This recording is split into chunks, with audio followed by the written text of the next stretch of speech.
एक गांव था। उस गांव में शाम ढलने के बाद कोई भी गांव वाला बाहर नहीं निकलता था, क्योंकि उस गांव में एक भूतिया समोसे वाला था। वो भूत रात को गांव में समोसे लेकर घूमता था।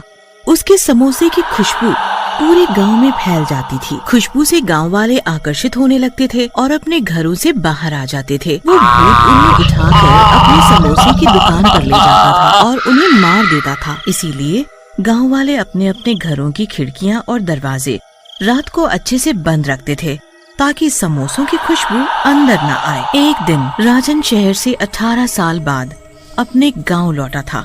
अच्छा माँ, तुमसे तो मिल लिया, अब मैं जरा अपने दोस्तों से भी मिलाऊं। अच्छा जाओ, पर शाम ढलने से पहले घर लौट आना बेटा। हाँ माँ, ठीक है, मैं जल्दी आ जाऊंगा। राजन अपने दोस्तों से मिलने चला जाता है और मिलते ही राजू, श्याम, क्या तुम दोनों ने मुझे पहचाना? मैं तुम्हारा बचपन का दोस्त राजन, जो शहर पढ़ने चला गया था। यार तू मेरे दोस्त, इतने सालों बाद आया है तू गांव में। अच्छा दोस्तों, हम कितने सालों बाद मिल रहे हैं। चलो इसी खुशी में कहीं घूम कर आते हैं। नहीं नहीं, हम नहीं जा सकते। क्यों, क्या हुआ? तुम दोनों घूमने के नाम से इतने डर क्यों रहे हो? क्या तुम्हें नहीं पता, इस गांव में शाम ढलने के बाद घर से कोई नहीं निकलता बाहर। पर क्यों, क्या बात है? क्या तुम्हें नहीं पता, रात के समय गांव में समोसे वाला भूत घूमता है। जो भी उसके समोसों की खुशबू सूंघ लेता है, वो भूत उसे उठाकर अपने साथ ले जाता है और उसे मार देता है। शायद तुम्हें भूत के बारे में कुछ नहीं पता, इसीलिए तुम भी खिड़की दरवाजे अच्छे से बंद करके सोना। चलो भाई, अब घर चले, अंधेरा होने ही वाला है। इतना बोलते ही राजू और श्याम वहाँ से चले जाते हैं। ये दोनों भी ना कैसी कैसी बातें करते हैं। कोई भूत वूत नहीं होता। शायद ये दोनों मुझे डराना चाहते हैं। अगर कोई ऐसी बात है तो माँ से जाकर पूछता हूँ। राजन वहाँ से अपने घर जाता है और अपनी माँ को सब बताता है। माँ, आज मैं अपने दोस्तों से मिलने गया था ना, तो वो लोग बड़ी अजीब सी बात कर रहे थे, कोई समोसे वाले भूत की। अगर कोई बात है तो बताओ ना माँ। अब इस बारे में कल बात करेंगे बेटा, अभी रात बहुत हो गई है, अभी तू सो जा। हाँ? फिर राजन अपने कमरे में सोने चला जाता है। राजन अपने दोस्तों की कही बातों पर ज्यादा भरोसा नहीं करता, जो उन्होंने भूतिया समोसे वाले की बात कही थी, और वो खिड़की खुली रखकर ही सो जाता है। और रात में भूतिया समोसे वाला हाथ में समोसे की प्लेट लेकर गांव में घूमता है। ओ गांव वालों, जरा खिड़की खोल कर कोई हमारे भी दर्शन कर लो। हम भी तो तुम्हारे अपने हैं, एक बार तो दर्शन कर लो हमारे। ये मेरे बनाए हुए गर्मा गर्म समोसे तो चख लो एक बार। पर किसी के भी घर की खिड़की नहीं खुली होती। कोई बात नहीं, मैं खुद ही देख लेता हूँ कि आज कौन मरेगा मेरे हाथों से। ऐसा तो हो ही नहीं सकता कि आज मैं खाली हाथ यहाँ से जाऊं। तभी भूत की नजर राजन की खिड़की की तरफ पड़ती है। फिर समोसों की खुशबू खिड़की से होते हुए कमरे में राजन तक पहुँच जाती है। समोसों की खुशबू पहुँचते ही राजन आकर्षित हो जाता है। क्या खुशबू है? ये खुशबू तो समोसों की है।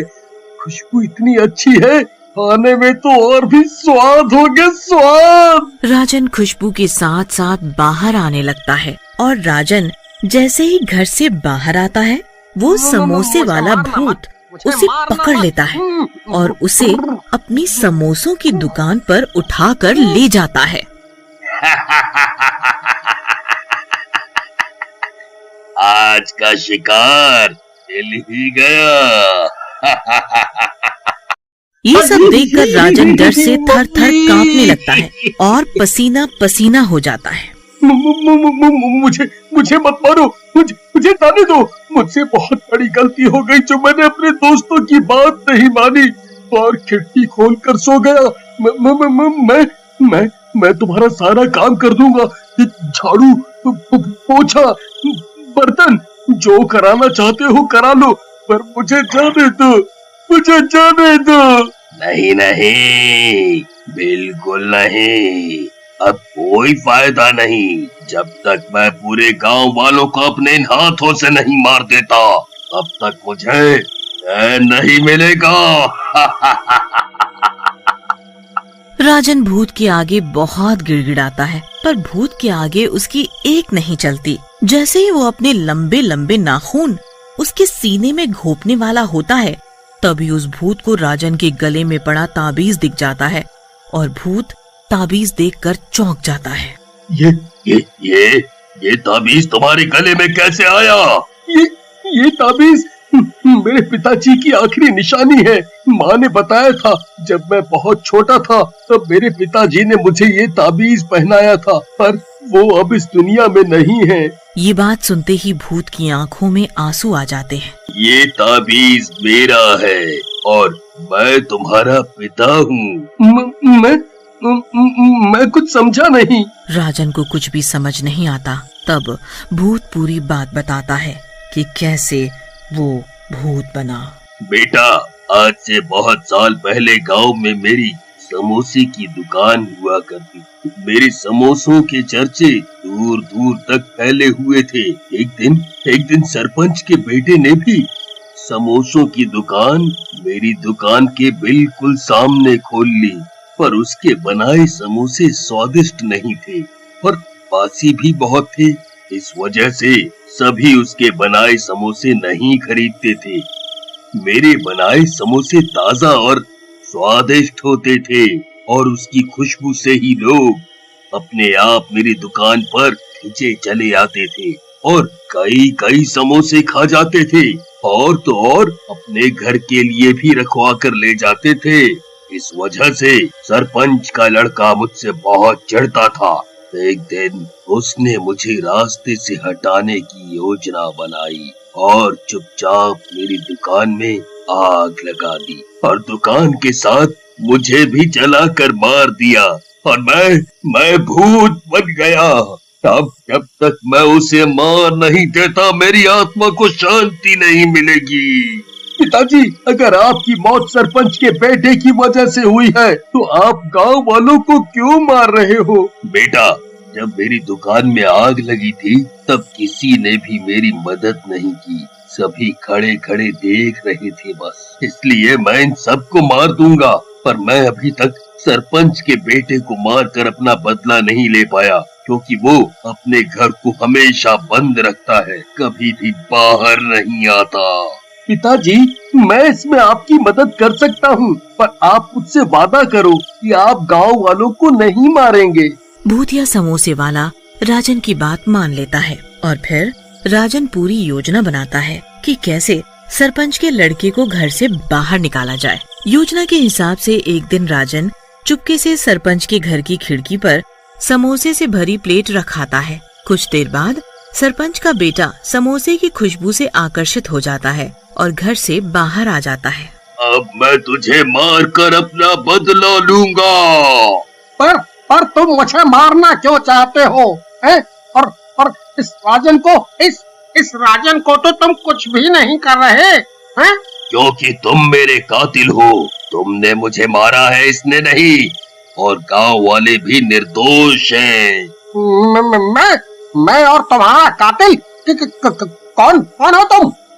कौन हो तुम? इसके बाद भूत अपने असली रूप में आ जाता है। बंसी, तुम? ठीक पहचाना, बंसी हूँ मैं। तुमने मुझे जलाकर मार डाला था, याद आया? देखो बंसी भाई, देखो मुझे माफ कर दो। मुझसे बहुत बड़ी गलती हो गई थी। मुझे माफ कर दो बंसी भाई, मुझे माफ कर दो। और उसके बाद से उस भूत ने कभी भी किसी को परेशान नहीं किया।